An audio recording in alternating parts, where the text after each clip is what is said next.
Okay, the screen, whether it is visible to you people.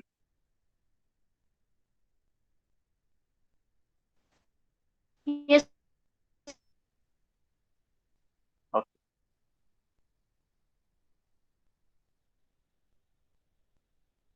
okay, I'm audible, no?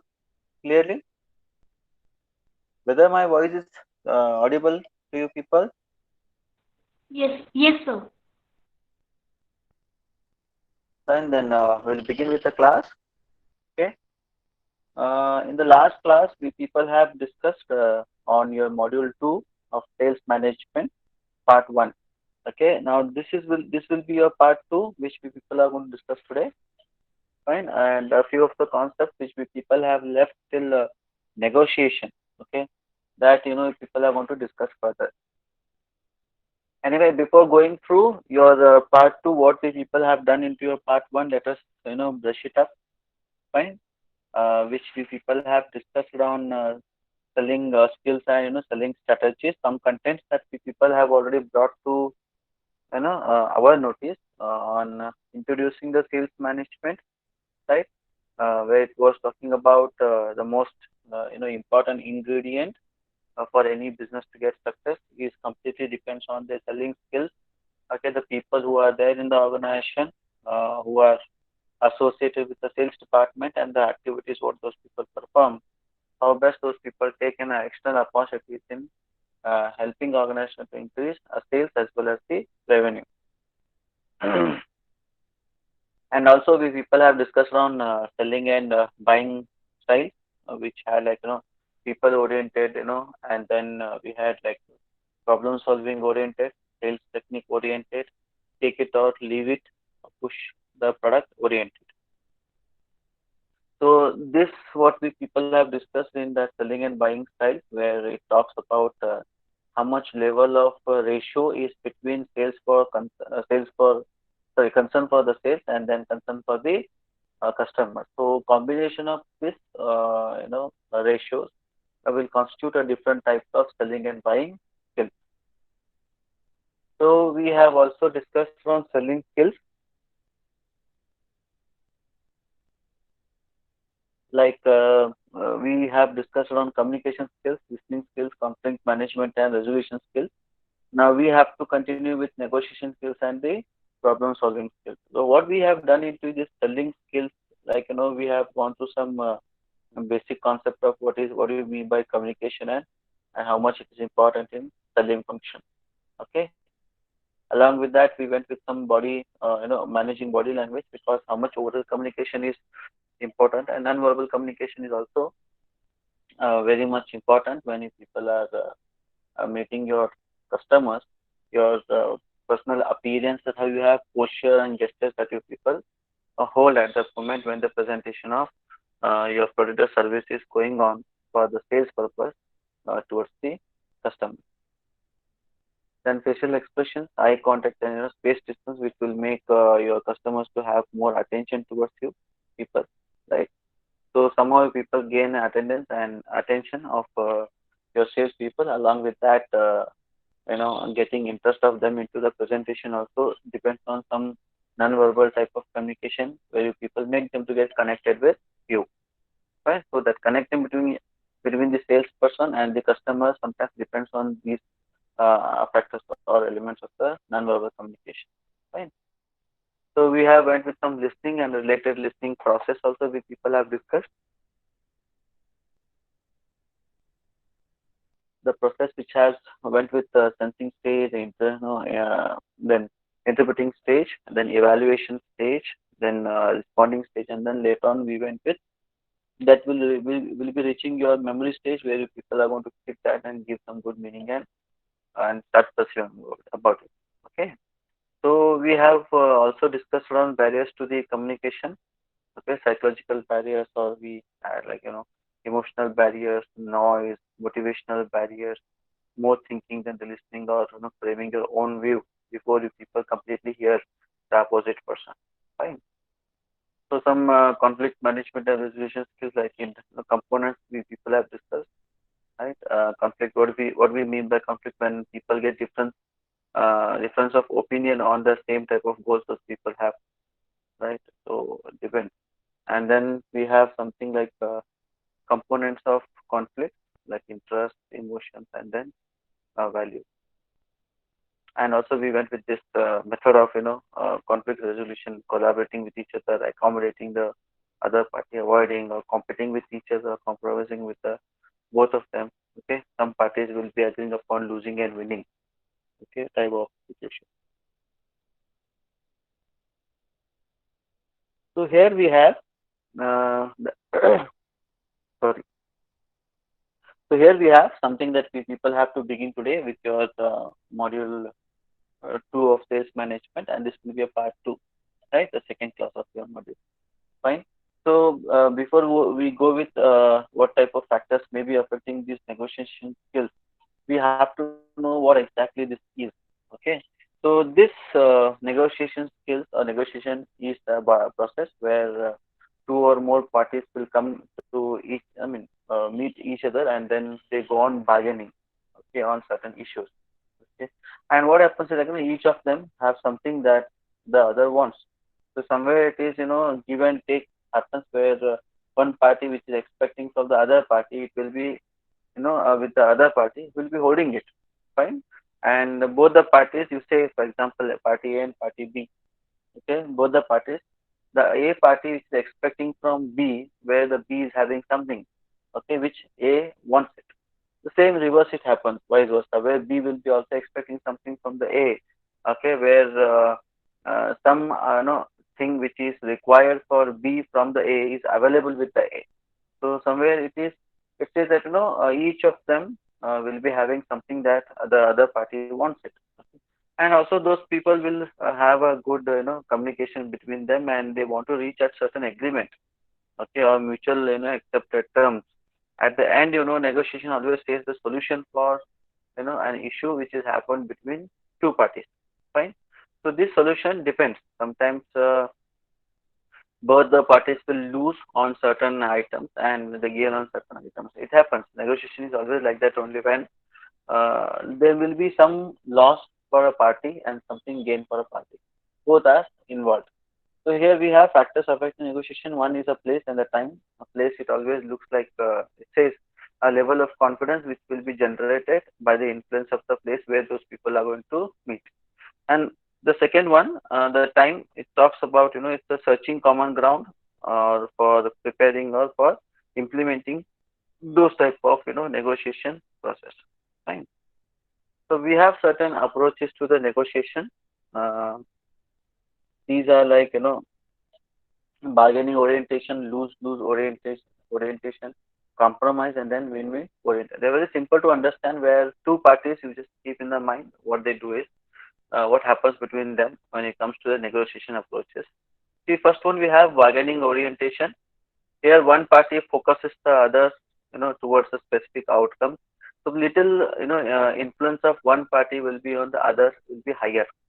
So the more influence they want to do just to get maximum, profit out of the negotiation at one party. So the negotiation wants them to turn, or say they make that negotiation turn into very profitable for one party. Depends on the party's bargaining power over the second party. Fine. So here lose-lose orientation where both the parties will be ready to damage each other, and they will not. This says a type of negotiation which leads into the losses for both the parties. Here, both the parties damage each other to such an extent that they both feel like they are losers. So nothing those people are going to sacrifice for the other party, nothing they are going to gain from the other party. So here something both will fight and damage each other. Right. So this is what we said as lose-lose type of orientation in negotiation approach. So we have compromise. Both the parties will lose at some of what they are expecting. As I told in the previous slide, where compromising something they gain out of losing a little. So both the parties will be losing little to each other, and in return those people will get some gain out of it. But when it comes to the fourth one, very we say promising one, which can help both the parties to have gain, right? The win-win orientation, where both the parties explore solution to the problem and satisfy the needs ends. Sorry, satisfy the ends each one is seeking for. Okay, both the parties will sit together. A collaboration type of orientation can also be expected here. Both of them come together, they discuss on the problems, and they bring out certain solutions which will be helping both the parties to get a profit out of it. So this is what we say it as win-win orientation, where both the parties will win, no losses happen. Then fifth type of skill that we people have to have among the salesmen, or we as a salespeople, are like problem solving skills, which basically relies more on a type of approaches like a consultative approach and building relational approaches, which will be suggesting any salesperson when will be acting with the customer. Okay, he should act in the form of a consultant to them, and also he should be something like a problem solver to the customers for being more effective, a salesman, right?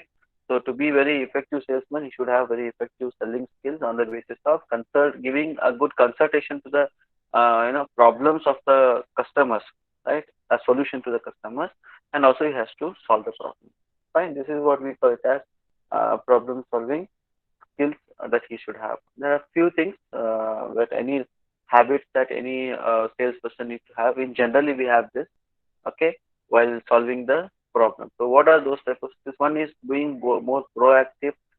Something, an issue happens and he is ready to solve. No, he should be something prepared. He should be prepared, or the preparedness among the sales people should be such that before some problem happens, they should be having their own idea of handling the problem. So that problem shouldn't damage anything to the relationship between the customer and the salesman. And then we have begin with an end in the mind. Okay, second one, where you people has going to start, where like begin a selling process. Okay, understand the problem of the customers in the beginning stage and try to solve it throughout the process. Then we have putting the habit three, like put the first things always first, where any customer you take, he is almost interested in listening to the solutions to the problem that he have it, okay, he has it. So you have to speak much on the required aspect rather than going to the any unwanted block. So we have something like habit four, think like always win-win. So have something consultative type of attitude, collaborative type of attitude, where both you as a salesman and the customer has to meet and discuss in a such a way that both of the attitude, what they are possessing, should be something to have win-win type of situation. Both the party has to win. Okay, in a such a way the transaction should happen. So there should be a gain for the organization. Okay, also there should be a gain for the customer of having transaction between organization and the customer.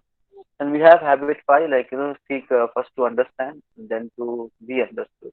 So it says that before you want to tell something to the sales to the customers as a salesman, so it is better before making you understandable by the customer is a basic thing that you have to understand about the customer. So once you people make better understanding about the customers, that gives you a good knowledge or information how best you people can change your strategies and make you as understandable by the customer. So synergy talks about both as combining, okay, and solving the problem, right? So both of them has to come together, combine each other with the same unique or similar type of interest, and then the people can work on it. So then we have renewable. This is somewhere where it has stopped. From there it has to start.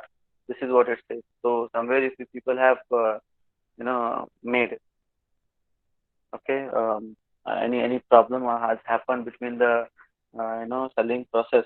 Okay, what any salesman and the customer both are experiencing. What you do is where it has been stopped, from there you people start begin once again. So you see any interruption happens, that interruption has to once again begin with it. So we have certain characteristics that any salesperson need to have. Like we have one which goes with the attitude.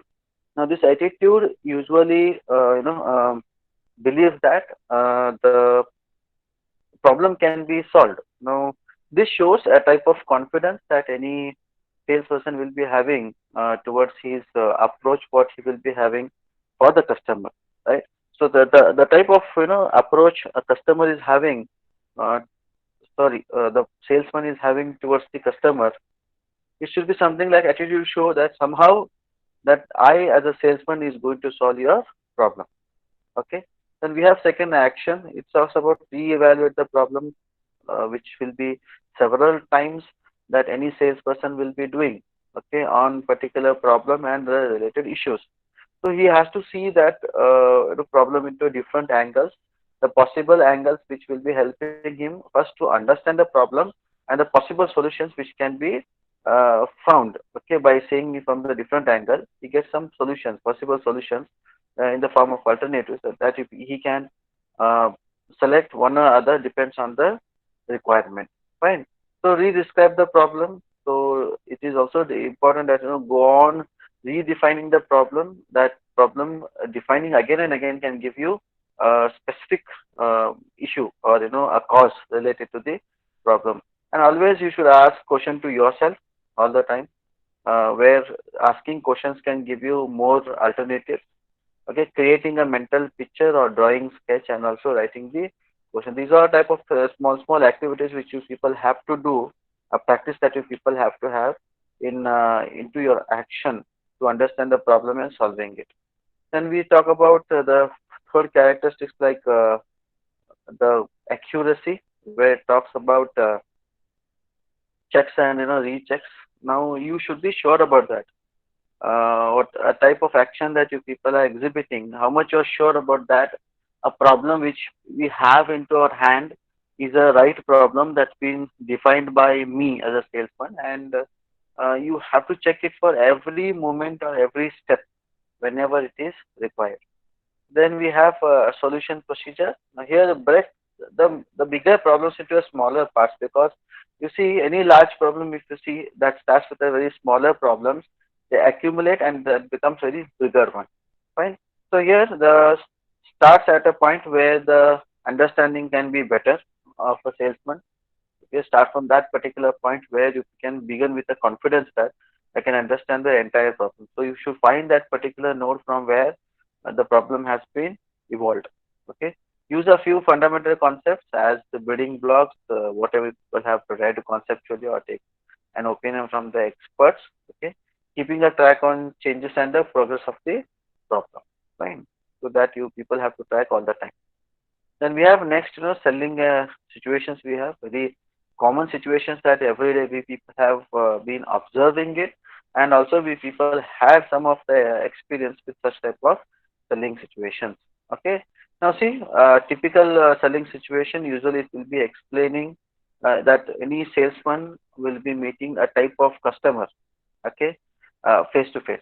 So you should find that particular situation and the type of customer when salesman is going to meet him face to face, and what kind of approach a salesman need to have towards that particular salesman. Sorry, to towards that particular customer. So before you decide upon meeting the customer face to face, it is also important that a selling approach or sales approach which will be helping any salesperson to close the sales. We say it as close sales means what? Ultimately, he gives you the order. He agrees upon the transaction what he wishes to do with the organization on behalf of the salesperson. Okay. So we have different type of selling situation, like personal calls can be made. You can meet, make a call to the personal individual customers by use of any source. Fine, meeting solution selling, okay, or a retail selling that you people have found, right? So solution selling types, uh, a type of solution selling always looks into giving more stress upon solving the problems of the customers, right, in a consultative way. Okay. A retail selling situation, you can see, where n number of brands may be available with the salesman, and as per the need and requirement of the customer, he will be suggesting. Okay. Then door-to-door selling, pharmaceutical selling, right, or maybe a creative type of selling can be also used on the basis of different situations. Fine. Then we have selling process, which is very crucial and important. That we say it's like a crown of the sales management. which is very must to understand by any you take any salesperson, he undergoes different types of process. Okay, sorry, different type of steps into the process which he is going to adapt. For any selling, you have to find it will be there. There is a process which is associated with that. The different type of products or different type of customers are met and reached on the basis of different process of selling. So if we want to define this, selling process, we say the process by which a salesperson is having ability to identify his prospective customers and where those people are located, and then he will be differentiating among the prospects based on the suspect that he has. He can get the sales, and also he can do that, where he can approach them with a level of preparedness to make a sales presentation where he can you can get an attention of the customer, create interest among him, and also desire among him to buy the product. Okay, and also this process includes like handling the objections of the customer. At the end, they can close the sale. So this is the entire process which can be defined, in the form of this concept. Now we have subsequently, he also should follow the customers who are he is serving them at present, and also it will be helping them to identify the future sales, okay, or further sales in the form of leads, we say, where these present or existing customers will be giving them more references, okay, where the similar type of customers who are situated in some other localities, their friends, their family members who wish to buy this type of product. So ultimately, that idea of getting a reference from the leads from the present customers can also lead to finding a new customers, right? So ultimately, a customer satisfaction level of the current products and serving offerings you should look after into, right?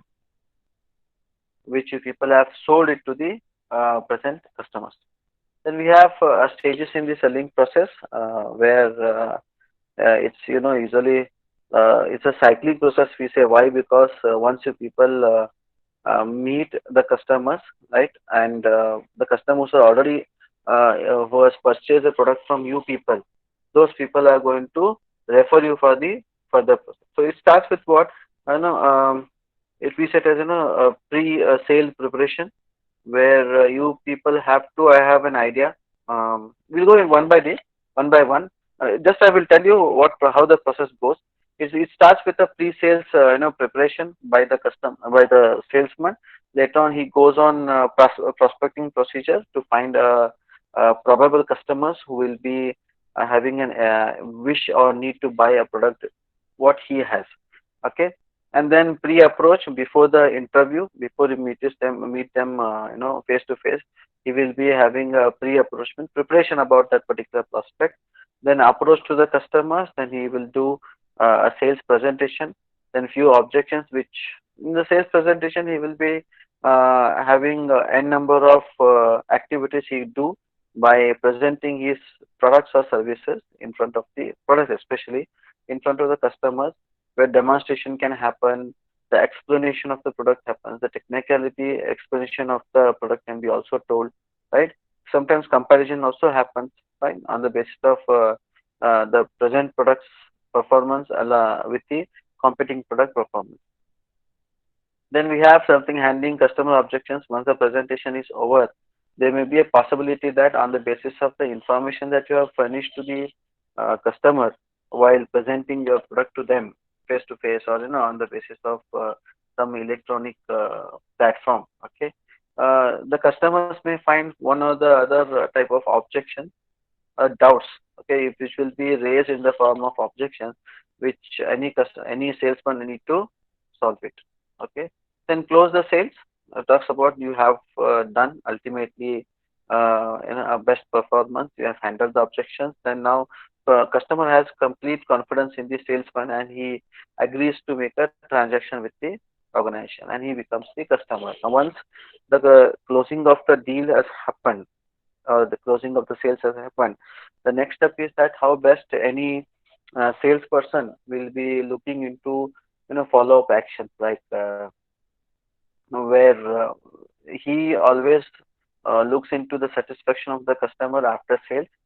Okay, and also he can get a help from those customers in getting a good references for the future sales. Fine. So that can help them to generate a leads for the next sale. Fine. So we have next, like, we begin with each step of the selling process. Fine. So that usually the selling process starts with pre-sales presentation. Okay, the sales preparation that been done by the selling, uh, say, person who is selling the product himself, and adequate knowledge about the product he should possess.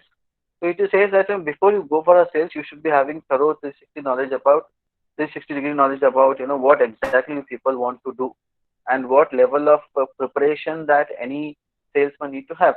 So what he has to do before he goes into the market and meet the customer, he should be thorough about the product, its characteristics, okay, or we say it as attributes of the product, its functionalities, its benefit, what a product gives to the customers, and etc. Fine. So complete knowledge about the product, and then complete knowledge about the company, because sometimes customers buy on the basis of uh, a product from which company it has been produced and sold into the market, and the type of market he is handling. He should have complete idea about the market and the related characteristics of the market, how the market changes, how much volatile the market is. Okay, then about the industry can have, where giving knowledge about the market and industry even sometimes creates interest among the customers to buy a product. Then we have the competitors' products and prices also need to be known, because sometimes any objection from the customer is raised on comparative basis. So you should be having complete knowledge about even competitors' products which are similarly sold to same type of customers, and who have same type of characteristics. Okay, and also their pricing strategy. Then we have the category of a customer or segment which he has to know. This talks about where any you take any customer, he belongs to certain type of segment, and to uh, get consent of that person into the sales presentation, or say, like, if you want to know him better, you should find what type of segment he is associated with. Okay, so because the approach cannot be similar to all the customers from different segments. So segment to segment, customers to customer, your approach and level of preparation changes. So sixth one, we have the various selling techniques, whatever has been discussed into your previous you know uh, say models that you people can take into the group. Right. Okay, the techniques never remains the same for all the customers. Remember, so your selling techniques and ideas and strategies should change according to the type of customer he belongs to certain segment.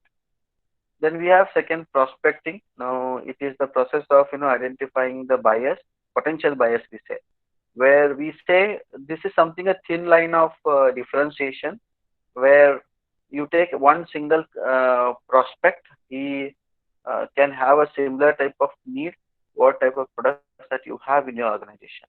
So there may be a possibility that you should get it confirmed that a product which you people are selling, those products characteristics are so prominent or promising enough in satisfying the needs of some type of prospects. If they are not customers to you before they buy your product, they will be like a prospects only. Fine. So once they buy it from you, later on we people can say they are your customer. Fine. So before he becomes a customer, always he will be a prospect. So it is the process of identifying potential buyers who have a need for a type of product you have, or a service that you people are offering from the side of the company, and also the ability to pay it. So you have to see to it that though he may be having a need, but see to it that whether he is capable of having that product, or buying that product, the ability whether he has or not. Okay, or the product which is meant for him or not. So you have to get it confirmed, the ability to pay for it from the side of customer, and the adequate authority to buy it. Fine. So he should be a decision maker, in fact, who will be deciding upon whether to buy or not. So time is almost maximum spent with a decision maker who is going to buy the product. Then a successful salesperson always effectively utilizes selling time by distributing the prospect with the prospective sale. Not all the prospects are going to be met by the salesman. He should find an effective way to save our time, because time will be less and more number of prospects are generated. So he should have a suspect. What a suspect means, this prospect can buy. So some amount or level of confidence should be there among the salesman in deciding upon this prospect can be a customer. So this is what suspecting. So suspect who are those prospects who are ready to buy a type of product. Okay. Then we have something here, like process of prospecting, usually taken by any salesperson.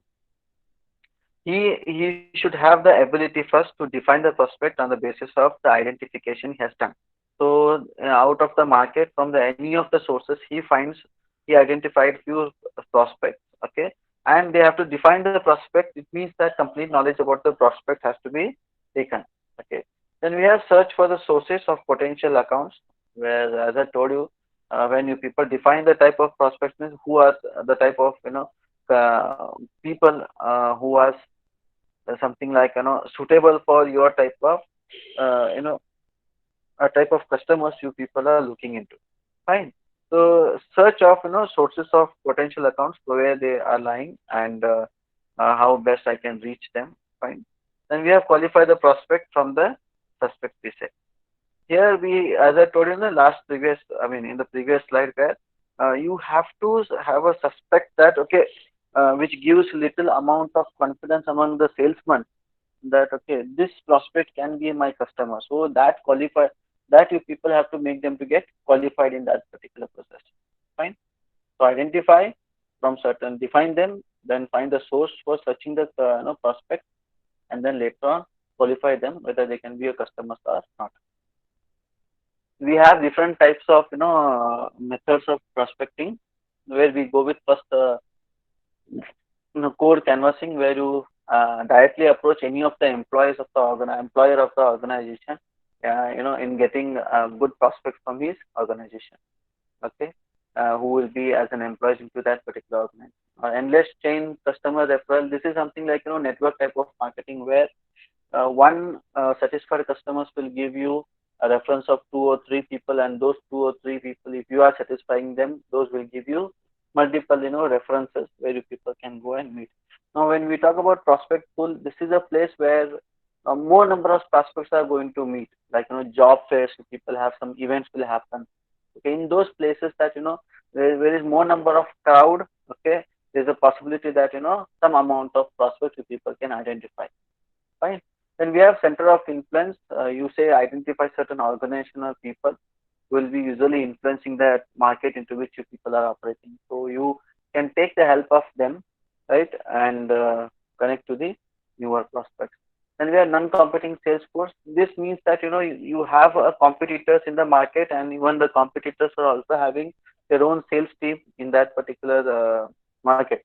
But if that sales team is not so effective enough in reaching or making those the customers, the prospects into customers, you can counter attack and overtake them and find the same prospects and get the deal done.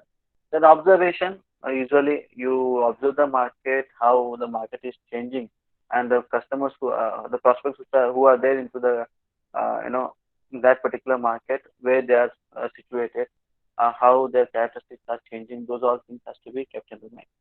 Then friends and acquaintances, your own friends, then you people can find a list and the directory, where usually we do cold calling type of activities, where you just select the number from the directory and then call them and get the appointment if they have wish to buy.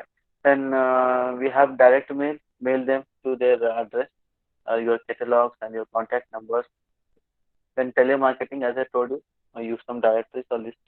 Fine. Then we have trade shows and demonstrations. Wherever the trade show is happening, yours, for example, if you take automobile trade show is happening, in there you can find all the companies who are associated with the automobile industry, spare parts or tire manufacturing companies. Okay, any molding, plastic or metal molding companies. So all those people will meet there to find their own prospect. Fine. So we have next something like pre-approach before the interview. Now, before you have a face-to-face interview with the customers, what are necessary things that you people have to develop as a salesman, right? Has to be taken care. What is this necessity? Is one, you have to develop a sales strategy by collecting the customers' data, because once you get a customer data or profile, the knowledge about that information which furnishes the knowledge about those customers can help you people to build a strategy which will be more customized way in reaching a customer. Okay, combining them with the product attributes as a fit for satisfying the individual organization needs. Once you people come to know about the customer and his characteristics, you try to match a product or service what you want to sell him, okay, to his characteristics. So you use product attributes which is being expected by the customer and stress upon that in selling. Then the most a salesperson becomes knowledgeable about the customer's behavior, okay, and his requirement, he is better equipped to be a sales presentation. So before you people have a sales presentation for your customer, it is very much important, complete knowledge that you people need to have about your customer and his behavior, and also the type of needs that he has. Hmm. Then we have an approach here, approach to the customer. So this is very important step, or we say it is very crucial step, because here the salesperson will be trying to get a customer's attention, okay, and also he has to generate interest among him for the sales presentation, because getting the time of the customer is very difficult. So you want to get it time of the customer for that required presentation. Before you start with say before he says yes to the presentation, you have to make some groundwork. Okay, that groundwork always says you have to create interest among the customers, and then you have to get a attention. So the attention first you have to get, and then later on you have to generate interest for the sales presentation. Right? So there are various approach. One is the benefit approach. We have a maximum you have to focus on the customer's benefit. Okay, what benefit customer is looking to a type of product he is wishing to buy. So you have to tell the benefit to him first. Probably that benefit can make him to get interest. Okay, and give attention towards you. Then we have the referral approach, focusing on the third party recommendation. That's why we said satisfied customers who have who are with company for the present moment. You can take a reference from them, where those people will be suggesting the other party that to just listen to the salesman's presentation. So somewhere they will also create interest among the others on behalf of the salesman's presentation. Then we have introductory approach, focusing on the selling company and the salesperson and the product. Very simple one it is, where you people always introduce yourself on the basis of the company. If the company has a very good name or a good brand name into the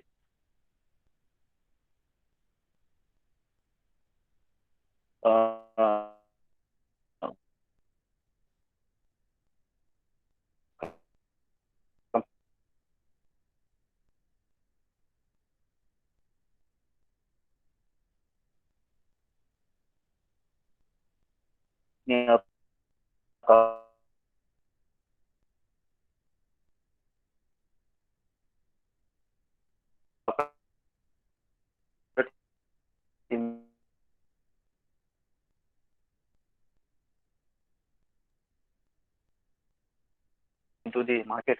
So people will be having interest about it. So you sometimes like salesman and the customer are going to before the prospect. Okay, we cannot say him as a customer yet. Once the sales presentation is over, if the deal is closed, then we can say him as a customer. So till then, he's a prospect, where he meets a prospect, okay, a salesman, and he will be presenting his products and services, and try to make or convey those prospects regarding the benefits and the characteristics with any product or service is having with him, and he's going to sell to him, right? And always he puts a lot of effort, okay, and in such a way that he want to match the product with the requirement of the prospects. So he makes a lot of effort to create and modify their interest into sales realization of the company. It says that immediately after the presentation, if there are no objections raised by the customer, he wishes to have a deal with him. So transaction happens, right? So the salesperson should always try to link the features and attributes, as I told you people, of the product, okay, and the customers need. Okay, we have certain approaches here uh, of sales presentation.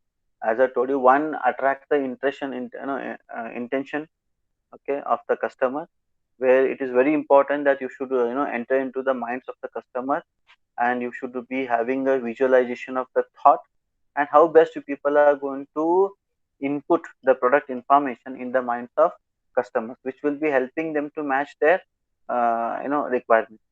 Then we have like creating the interest. Once you people have attracted the attention of them, so you have to create a interest among the customers to listen to the salesperson's presentation, okay, and the product category which is going to sell to the customer. Okay? And some sort of brand, the brand in particular especially can be also put into the customer's mind on the basis of the differentiation what you people show, right, and the uniqueness what you people are going to use, what we say as unique selling proposition of the brand or a product has to be kept in the mind of customer, which creates an interest for him to think on that. Then arousing desire and building the conviction, like the salesperson has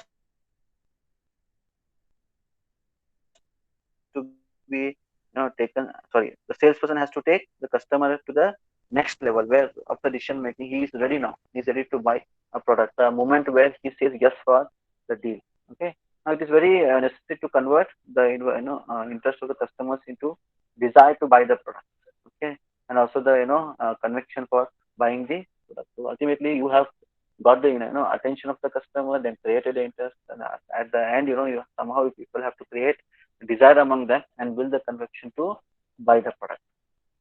The last we have like sixth one, like handling customer objections. Now here customer makes a lot of objections usually in between the presentation when it is going on. So each step he may, or sometimes he can also have a list of objections which he has noted down meanwhile the presentation was going on.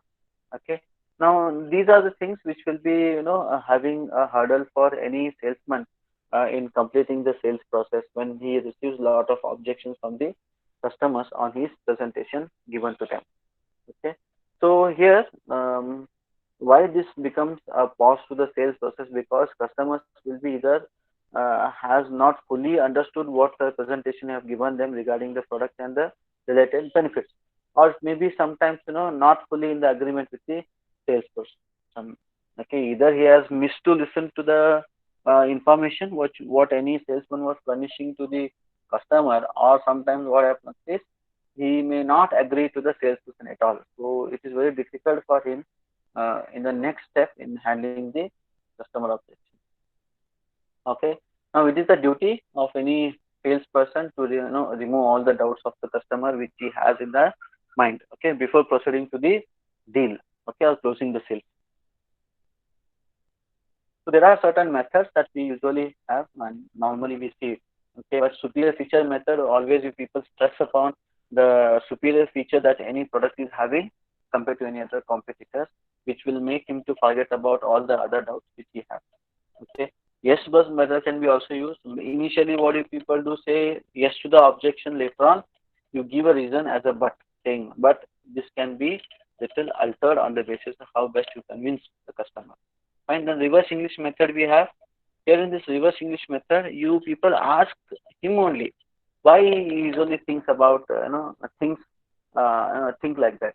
So he has to have some clear picture in his mind, where you people probe the customer by asking himself only, asking him in return why exactly the these type of doubts were raised by him. So ultimately you get some solution out of him only. Okay, having a good communication with them. Then we have next indirect denial method. Same it is like it is similar to yes but method only, where you people initially agree to whatever the objection he has told, but later on with certain proofs that you people have to give them. Okay, and you have to take a consent of him on the solution you have given. Okay, so somewhere just to keep the interest of the customer you cannot say no. Okay, so initially you say yes to the objection, but you give them sufficient proof that they were wrong. And pass out method, which is not advisable for the salesperson, because some of the issues which cannot be discussed by the salesman related to the organization, maybe related to the competition or competitors. So you can pass it out to somebody else. Okay. Then we have comparison method. Yes, it can be done sometime where any objection is raised on your specific product. You can compare the same thing with the other competing products and say how much superior that your product is compared to them. Okay. Or we say that similar type of categories will be having similar type of problems, right?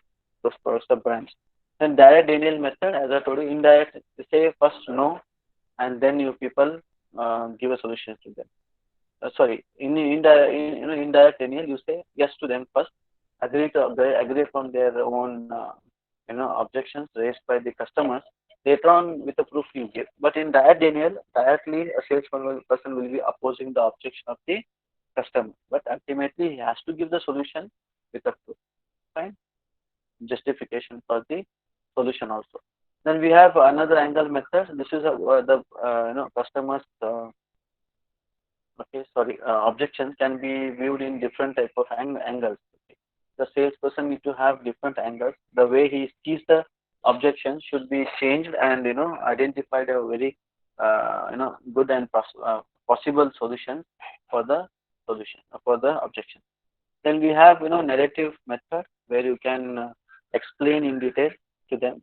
Complete information can be given on the basis of single objection which has been raised by the company. By the customer. And we have next testimonial method. This is something you have to give them some stories. Okay, you have to tell them a past experience which will be helping a salesperson, okay, to give a solution to the objections of the customers. Fine. So these objections can also be conveyed. I mean, solutions can be conveyed to the customers on the basis of the examples or what we say as past experience. Then we have question or why method. Now, even this is something not advisable also. You cannot all the time ask questions or a why to the customer. Sometimes customer may also have problem in understanding their own objections clearly. So it is a duty of any salesman to see to it that sometimes he can ask a few questions, okay, without hurting the ego of the a customer or a prospect, right? Then giving them a solution. At the end, once customer is having an ability of handling all the objections and he has done it, in fact, he can go to the next step where immediately he has to close the sale. Now, this is something, closing of a sale is that the ultimate goal of any selling process after the objections are effectively handled. Okay. And also, the customer is satisfied with the presentation and is ready to place an order. So ultimately, if you are good enough in handling the objections of the customers at the end of your presentation, ultimately that will lead to the closing the sales. Okay. He makes a deal with the organization. He places the order. Fine. At the end, we have last follow-up action, as I told you, because this is a very crucial or important step where any salesperson need to consider immediately after selling the product. So see to it that how much customer is satisfied with the product or services that people have given them, and also it will be helping you people to find newer prospects. Okay, these satisfied customers will give you lot of references. Okay, that they may find in other localities, maybe their friends, their relatives, etc., where it will be helping a salesperson to get more and more sales. So a follow-up always begins by thinking the customer after sales, and in case of a failure of a sales also happens, you should be there to help. It helps in building up a customer interest and also good relationship with them. Okay, salesperson can have a good relationship with them, and also this can generate a repeat sales after a deal. Sometimes he may also place an order again and again to you people, fine, or else he can refer somebody else also. Hmm. And also, if you want to maintain a goodwill, of the organization in the mind of customer, this follow-up action can also help you people. Now, to take some corrective actions for the promises made during the sales presentation. and see to it that whatever the people have given a promise to him, okay, as a salesman, that all things has to be you know um, delivered by the company, and you should be make sure that that has been delivered. Otherwise, dissatisfied customers can also make negative word of mouth with the others, which can help, which can be hindering, sorry, it can be hindering the further selling process of the salesman with the different customers if they come to, if this type of knowledge has been brought to them. Now it assures that the orders will not be cancelled, and establishing a relationship with the customer for the future revenue also. So follow up why we do, because order has been already taken and placed, and that has to be delivered to the customers. So in between, there is a possibility that customers can change their mind. So you keep them into the track. You should be always following with them till you people receive the amount which you people have sold it. Okay, amount for the product or services which has been sold to. Fine. Okay, this is all about your second module. Listen, this completes your module 2 of sales management. Okay, any doubts that you people have? Any doubts? No, sir.